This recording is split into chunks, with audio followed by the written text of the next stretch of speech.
3 जगह मुझे फील हुआ कि सामने एक्टर नहीं है। एक तो जब भी बेड पे सीन्स हो रहे हैं तो वो जो बेड रेस्ट के साथ वाला एक्टर है वो वहाँ पर जब कैमरा आया तो वहाँ पर एक्टर को बिठाया नहीं है क्योंकि जगह बहुत कम थी। तो अब बाकी जब सारा आप एक चला रहे हो तो एकदम से एक शॉट आता है जिसमें आइज़ ब्लैंक होती हैं और एक्टर दीवार की तरफ देख के बात कर रहे होते हैं और सामने कोई और होता नहीं है, तो वो चीज़ बहुत प्रोमिनेंट हो जाती है। यहाँ पर आपको DOPs की बात नहीं सुननी चाहिए थी, और ये करना चाहिए था। लेफ़्ट राइट्स का कई मसला एक सीन में आया था, एपिसोड 5 में मसला था लेफ़्ट राइट्स का। एडिटिंग का है कि सीन एंड प्रॉपर नहीं हो रहा, जिस तरह सुहाय का फ़िरोज़ के साथ सीन है, घर के बाहर अपने वो आती है, वो गाड़ी में बैठने लगा है, उसको कहती है कि समझाती है बाप के बारे में, वो वापस जाती है, then he sits in the car. मतलब वो कट हो जाना चाहिए था। कोई वैसे भी कोई एक्टर एड लिप कर रहे हैं, एक और सीन में शबीर जान साहब कुछ एड लिप कर रहे थे, तो वो कट हो जाना चाहिए था। सीन्स की अगर आप स्टार्टिंग और एंडिंग ज़रा थोड़ी क्रिस्प रखें और ज़रा ट्रांजिशन स्मूथ हो तो वो इट्स अ गुड वॉच। अच्छा, द अदर वुमन पे मुझे एक एतराज़ है कि the other woman, why is the other woman so psychotic all the time. मतलब हर दफ़ा आप लोग बहुत ज़्यादा साइकोटिक दिखा देते हैं द अदर वुमन को। वहाँ साइकोटिक दिखाने से प्रॉब्लम ये होती है कि वो तो डिसीजन बहुत इजी हो गया ना। एक तरफ बहुत अच्छा इंसान है और जिसके साथ आपकी शादी हो चुकी हुई है, और एक तरफ जो है वो it's not normal Sen person. So the choice is very simple, आपकी बड़ी इजी चॉइस होगी है।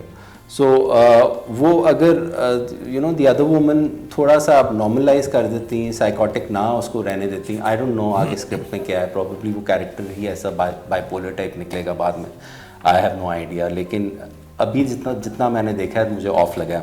एक और चीज़ जो है मेरे जहन में कि ये रिश्ता हुआ क्यों है, ये रीज़न हमें पता चल जाता है क्योंकि लड़के का जो फैमिली आपने दिखाई है वो घर बेहतर है, लड़की का जो घर है वो बिल्कुल खाली है।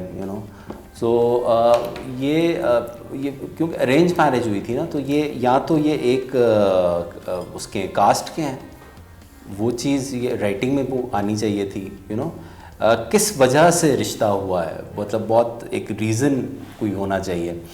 वो रीज़न एक्सप्लेन हो जाता तो डायनामिक्स पता चल जाती, क्योंकि मोर और लेस जो लड़की के घर की बातें, वो बातें थोड़ी सी इससे क्लास डिफरेंट है। जो क्लास घर की दिखाई हुई है थोड़ी सी उससे नीचे है, जो वो डायलॉग्स में बातें कर रहे हैं। So I don't know, probably locations में लोकेशंस को चूज़ करते हुए कुछ मसला हुआ है।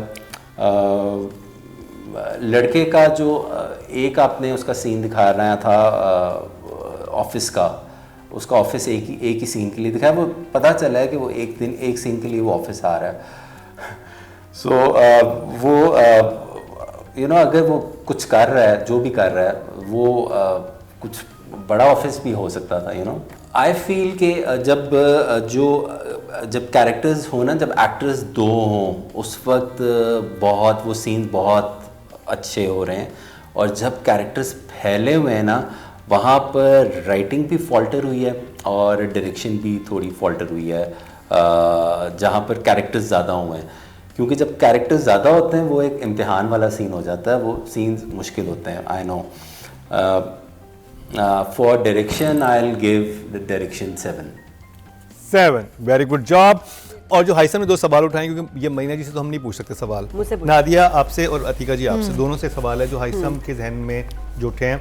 मेरे जहन में उनका एक जवाब है, जस्टिफिकेशन है, बट मैं चाहूँगा कि हम ज़्यादा ट्रांसपेरेंट करें, तो आप दोनों से मैं पूछूं या हम आपसे एग्री करें कि या ना एग्री करें। नहीं, पहले मैं आपसे पूछ लेता हूँ, आपको क्या लग रहा है कि क्यों शादी की उस घर में, किरण से शादी क्यों की गई सैफ की, और उस लड़की में खराबी क्या थी? किस लड़की में? वो आपको साइकोटिक लगी? फरियाल मुझे वो बिल्कुल साइकोटिक नहीं लगी। ठीक है, अच्छा चलें, आपको पॉइंट ऑफ व्यू है, क्योंकि मैंने तो कह दिया ना, उसके साथ भी बुरा हुआ है। लेकिन मैंने पहले वाली एपिसोड्स भी दोनों देख ली थी ताकि कोई चीज़ मुझसे रह ना जाए। एपिसोड 7 में अब तक ये हुआ है कि फैमिली को पता चल गया लड़के की कि the boy is meeting the other woman, then they have discussed what kind of a relationship the boy and the other woman has. It's a very toxic relationship. और जो लड़के की फैमिली ने लड़की की साइड ली है, और लड़के को ऑर्डर किया गया अपनी जॉब छोड़ दो और उसके बाद फैमिली बिजनेस ज्वाइन करो. और एपिसोड 7 एंड हुई है हार्ट अटैक पे. 8th का स्टार्ट ये हुआ कि ट्रोमैटिक एक्सपीरियंस हुआ है, हार्ट अटैक हुआ है, सारी फैमिली इकट्ठी हुई है उस वजह से. मामू is leaving after 2 months. Sara is also leaving.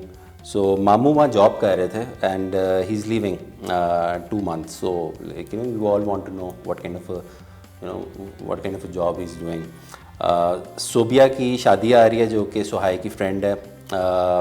In laws ने कहा है कि हम नहीं जा सकते. लड़के ने कहा है मैं नहीं जा रहा. लड़की ने कहा तुम जाओगे. लड़का गया है ज़बरदस्ती. वहाँ पहुँचे हैं, वहाँ मोइज़ मिला है, वापस ही आए हैं. लड़के ने लड़की को मोइज़ के बारे में टॉन्ट किया है. और that's basically the 2 episodes. Favourite scenes मेरे एपिसोड 7 में एक सीन है, एपिसोड 8 में मेरे 2 सीन्स हैं. एपिसोड 7 में my favourite scene was the hospital scene, जिसमें डायनामिक्स बड़ी इंटरेस्टिंग थी. It was well written, well directed. जो खाला एंड माँ बैठे हुए हैं और बहन भाई दोनों बैठे हुए हैं और इनकी आपस में बात चल रही है. अब बेटी माँ को कहती है कि आप जस्ट काम डाउन, और माँ आगे से कहती है क्यों, मैं क्या कोई ड्रामे कर रही हूँ. वो चीज़ इंटरेस्टिंग थी. बहन भाई का अलग से मोमेंट था. बहन भाई को अलग लेके जाती है और फिर बात करती है. उन दोनों की जो आपस में बात थी, that was very well performed by both actors. अच्छा, एपिसोड 8 में मुझे 2 सीन्स अच्छे लगे. एक तो कार सीन था, वो आगे हम परफॉर्मेंसेस पे ले जाते हैं. अभी हम वेडिंग सीन ही डिस्कस करते हैं. It was done very nicely. तीनों हमारे जो लीड्स हैं उनकी डायनामिक्स बहुत इंटरेस्टिंग तरीके से नज़र आई. लोग बहुत कम थे, लेकिन डायरेक्टर ने एक इंटेलिजेंस की कि लो एंगल्स थोड़े शूट किए तो सिर्फ सर नज़र आ रहे थे, जो कि हॉल इतना खाली नहीं लग रहा था. सो वो वहाँ पर बचत होगी और सीन सेव हो गया. क्योंकि राइटर्स अक्सर बहुत ज़्यादा लिख देते हैं. शादियों के सीन्स हमारे स्क्रिप्ट्स में बहुत ज़्यादा होते हैं और फिर शादियों पे स्पेंड नहीं किया जाता. बिल्कुल खाली शादियाँ होती हैं. आप क्या करो, एक कैमरे को लेके और कुछ एक्टर्स को लेके एंड थोड़े से आपके जूनियर एक्टर्स होते हैं और उनके साथ आप शादी का आपने माहौल दिखाना होता है, तो इट्स वेरी डिफ़िकल्ट. लेकिन वहाँ पर डायरेक्शन बहुत अच्छी थी, उन्होंने बचा. एक चीज़ जो थी वो ये कि कैरेक्टर्स के जो मूड ट्रांजिशंस हैं वो विजिबल नहीं है इतने. बहुत सडन इनके रिएक्शंस हो रहे हैं. चेकलिस्ट हुआ है, इस एपिसोड में ये हो जाना है, अगली एपिसोड में ये हो जाना है. अभी आपको मैंने 7 और 8 का मैंने in the nutshell break down करके सुना दिया. तो चेकलिस्ट हुआ है. लेकिन आप इन दोनों जो आपके प्रोटैगनिस्ट हैं उनके स्किन में नहीं जा रहे. एज एन ऑडियंस आपको पता नहीं चल रहा वो इस वक्त वो क्या फील कर रहे हैं. जो